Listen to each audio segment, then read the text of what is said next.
spray na.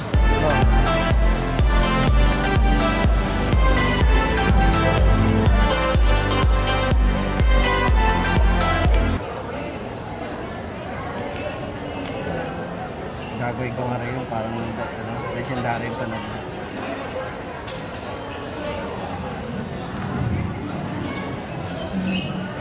Hindi mo ba yung tanggalin dito? Pag malamig na, pwede na tanggalin. Pwede na sir. Tapos ay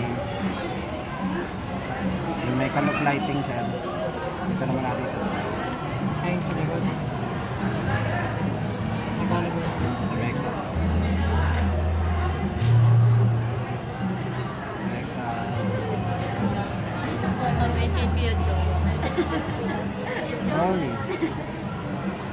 Ayan sir. Pwede nyo i-off yan. Baby, nandiyan ka. Yung mga incoming calls sir, like ito, nakasave dito. Pwede yan. Tapos yung mga hindi nakasave, pwede na rin malaman yung mga hindi nakasave. Ano? True colors ng Mecca. May sim ba yan? Wala sir. Dual sim to, parehong nano sim. Okay sir? Thank you. Hello guys, welcome back to our YouTube channel. Ito na, para sa latest update po natin dito kay Infinix. Guys, usapang budget phone na naman to. At syempre, usapang mga gaming phones na naman tayo. Guys, ngayon for today's video, ito na. Good news kasi dito kay Infinix, ang dami nating pagpipilian. Bukod po doon sa kanilang mga naka-markdown. Ito guys, yung mga markdown natin. Oh. Tama-tama yan guys sa mga naghahanap ng mga hot selling na mga markdown price. Ang lalaki ng discount. At syempre yan guys, ito may naka-markdown na rin po yung 035G. O yan o, naghahanap po ng discounted. Tama-tama yan. Yung update po natin ngayon. So yun guys, umpisahan na natin doon sa mga budget phone muna. Ayan, sa mga tao naghahanap po ng budget phone guys, ito na yung ating latest update. Isa-isahin na po natin.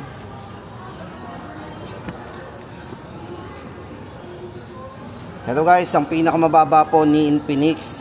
Syempre guys, kung naghahanap tayo ng budget phone, basta guys, siguraduhin lang po natin sa mga authorized na mga store po tayo pumunta, like yung mga kiosk and concept store, para sure po tayo sa mga presyo nila. Guys, ito para sa price po nito, itong Smart 8. Guys, ito malaki na rin ang internal doon, naka 64GB na rin to. Meron siyang maximum RAM na 6GB RAM, 90Hz po yung refresh rate ng screen, napaka smooth na rin ang screen yan. Ayan, tapos ito guys ay may 5,000 mAh battery na din. Naka Type C po. Syempre kung camera pang pag-uusapan natin, naka 13 megapixel po to, dual camera. Pagdating sa volume guys, ito ay merong 200% volume. For security, meron siyang side fingerprint for security unlock. O ito guys, ulitin natin ang price nito. Yan, 64GB, 3,399. O diba? Tapos ang sunod po dito guys, yung mas malaking internal storage. So ito, merong itong maximum gig RAM na 8GB RAM. So meron siyang original RAM na 4 plus 4, kaya naging 8 po ang maximum RAM niya. Then naka 128 na rin po internal storage. Para po sa price nito guys, 3,999. Ayan, bali guys, ito naka 6.6 din ang size ng screen. Same naman po siya nung 64GB. Naka 90Hz po refresh rate ng screen, 5,000 mAh battery. At syempre guys, yan, naka Type C na rin po yung kanyang charging. Yan, meron na rin po siyang 200% volume mode, naka side mounted fingerprint. Yan, camera 13 megapixel dual camera. Price po ng kanyang Smart 8 128 guys ay 3,999. Dami natin pagpipilian dito. Tapos guys, ito na good news. Yung kanilang Smart 8 Pro from 4,999. Last sale po nito ay naging 4,799. At ang good news guys, ito mas bumaba pa uli. So bali naging 400 na po yung discount nito. Ayan no. Bali 4,599 na lang po to. Guys, ang maganda dito, meron tong mataas na RAM. Original RAM niya is 8 plus 8. So meron siyang 16GB maximum RAM, 128 po internal storage. Pagdating naman po sa camera guys, ito ay naka 50 megapixel na. So mas mataas po to. Yan, naka 50 megapixel na. Kasi yung mga dalawang na-mention natin before kanina ay 13 megapixel. So dito guys is naka 50 megapixel na. Naka 90 Hz refresh rate na rin. Yan. Guys, ito para sa latest update natin dito kay Smart 8 Pro. Bagsak presyo 4,599. Size po ng screen to is naka 6.6 na rin. At pagdating po sa chipset guys, ito yung naka Helio G36. So ulitin po natin, ang kanyang chipset is naka Helio G36 na. Yan. Tapos guys, ito naman, punta naman tayo dito kay Hot 40i. Ito guys, napakabenta rin itong si Hot 40i. Ito guys, design ito ay isa naman po. Bali ang difference lang po ng tatlo na to ay yung kanilang presyo, yung kanilang internal storage at yung RAM. So unahin po natin yung pinaka budget niya. Ito guys, merong 4 plus 4 gig. So meron siyang 8 gig maximum RAM, 128 po internal storage niya. Pagdating po sa camera guys, meron siyang 50 megapixel para sa kanyang dual camera. Sa main camera at sa front po ay may 32 MP. So may malinaw siyang camera pagdating sa front. Then yung refresh rate po ng screen guys, ito ay naka 90 Hz refresh rate o naka punch hole screen. Yan, side mounted fingerprint for security unlock. At naka 200% volume mode na rin. Yan, 18 watts fast charge na rin. O ito guys, naka fast charge na po yung Hot 40i. So tapos yung kanya namang isang presyo guys, like itong 5,299. Ito guys, ang difference naman niya ay naka 16 gig maximum RAM yan. 8 plus 8. So, yan. Yan po yung difference ng 5,299. Then, yung isa naman guys, ito 5,999. So, ang difference naman ito guys, yung kanyang RAM and ROM. Siyempre guys, mas mataas ang RAM, 16 gig at 256 na po ang internal storage niya. So, yan guys, para sa price nito, 5,999. Sa mga naghahanap ng malaking internal storage at mataas na RAM. Tapos guys, ito na, punta na tayo doon sa kanilang mga gaming phone na tinatawag. Ito na. Ito guys, punta tayo dito. Unahin na natin si Hot 40 Pro. Ito guys, for Hot 40 Pro para sa dalawang variants po nito. Ito guys ay merong 256 parehas po. Parehas lang naka 256. Bale yung isa po guys nito, yung 7999. Ito po ay dating 8,599. Itong si Hot 40 Pro. Ito guys ay naka MediaTek Helio G99 pagdating sa kanyang chipset o yung kanya para sa kanyang ultra speed processor. Guys, itong 7999 ay merong maximum RAM na 21 gig RAM. Original RAM po nito is 12 plus 9 kaya naging 21 gig. Then naka 6.78 guys, medyo malaking screen ng Hot 40 Pro kasi ito ay naka 6.78 full high definition display na. Then naka 120 Hz po yung refresh rate ng screen. At pagdating naman sa camera guys, ito ay naka 108 megapixel para sa kanyang ultra clear camera. Siyempre sa mga mahilig mag selfie, may 32 megapixel na po ito. Ayan guys, at siyempre naka NFC na rin po yan, may tinatawag tayong NFC or yung near field communication. At siyempre sound by high resolution audio. At para naman doon guys sa isang variant nito, bakit 7,499? Ang pagkakaiba naman po nito guys, ay meron siyang maximum RAM na 16 gig maximum RAM. Ayan po, 256 din. So yun lang naman po yung difference niya. Kaya yung price po nila yan. Pero ito guys, dating 8.5 kaya maganda yung isa. 21 gig.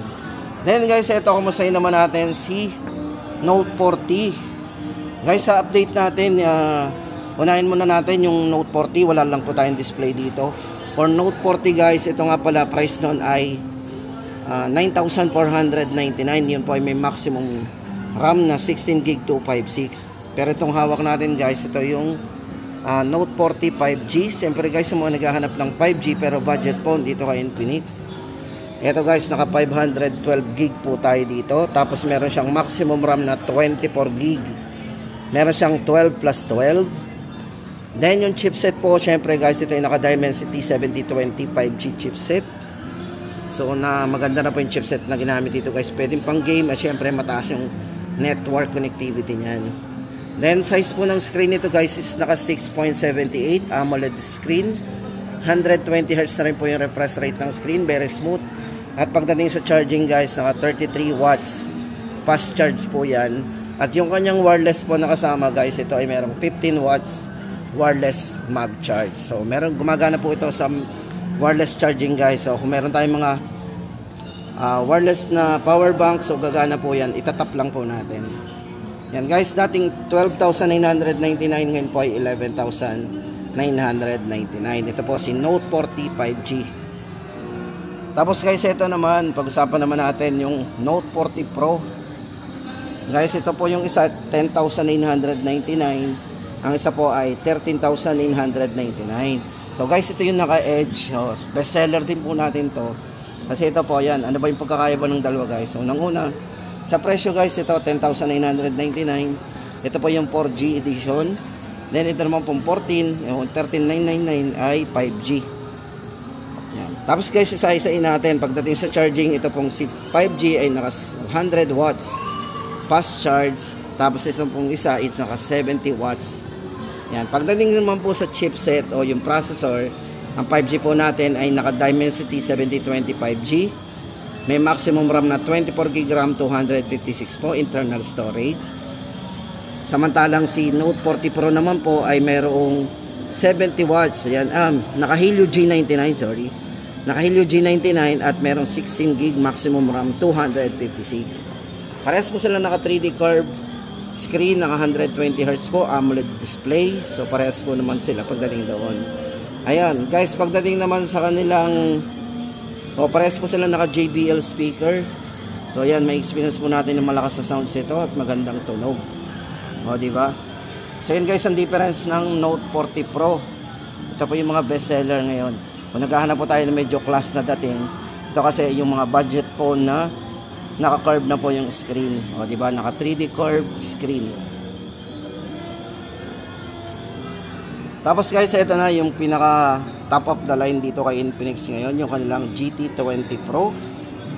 Isa po sa pinaka matindi po yung bentahan ngayon. Kasi guys, itong si GT20 Pro, hindi lang pang gaming guys, kasi more on camera din. Meron din tong 108 megapixel at naka 4K resolution po pagdating sa kanyang main camera. So merong optical image stabilization din. Ito guys, pag-usapan natin yung chipset po nito. Ito yung naka Dimensity 8200 Ultimate at naka 4nm 5G processor. Guys, napakalakas na po na ginamit na processor dito. At ang maganda dito guys, meron tong display na dedicated gaming display chip. Ayan, stable frame rate engine. At yung refresh rate nga pala guys ng screen nito is merong 60, 120 and 144. So yung sagad po nito is 144 refresh rate pagdating sa kanyang screen. At kung gaming naman guys, naka 120 FPS po ito, stable frame rate sa kanyang MLBB. Yan, sa mga milig maglaro guys, 120. At syempre guys, naka ultra yan. Kaya ito po yung kanilang ito po yung official gaming phone ngayon ng MLB. Yan. MPL, sorry. Yan. MLB, official gaming phone po yan, GT20 Pro. Tapos guys, ito paunahan kasi meron tong gaming kit. Sa mga suswertihin, sana mapunta kayo sa store na may stock po. Yan. Tapos guys, ito good news naman kay 030 5G. Yan. Guys, ito medyo wala tayong may update sa inyo ng 030 Pro, 4G niya. Pero ang price po nun guys, isang lang ko nag-last ng 9,000 something, ng 9,000 na lang po. Ang problema, wala na pong stock. Pero maganda guys, ito good news dito kay 030 5G. From 14,999. Guys, ito 21GB maximum RAM, 256GB. Naka 4K resolution, naka 60 FPS. So napaka-smooth ng video nito pagdating sa main camera at front camera. Meron siyang 50 megapixel front vlogging camera. So malinaw ang camera nito pagdating sa front. So ito guys, pagdating sa chipset, naka MediaTek Dimensity 8020. At yung refresh rate po guys nito, parang sa GT, naka 144 din ang refresh rate ng screen nito. Sa charging, naka 68 watts fast charge na rin. Camera, 108 megapixel po para sa main camera. Guys, ito, good news. Less 2,000 po ito sa 030. Ngayon po ay 12,999 na lang. So yan guys, ang ating magandang update sa inyo ngayon. Ngayong August 20, 2024. So yun guys, ang tabayanan po natin lagi yung aking update kasi para lagi tayong may idea sa mga bibili natin mga cellphone. So yun guys, hanggang doon na lang at babalik po tayo sa mga next vlog natin.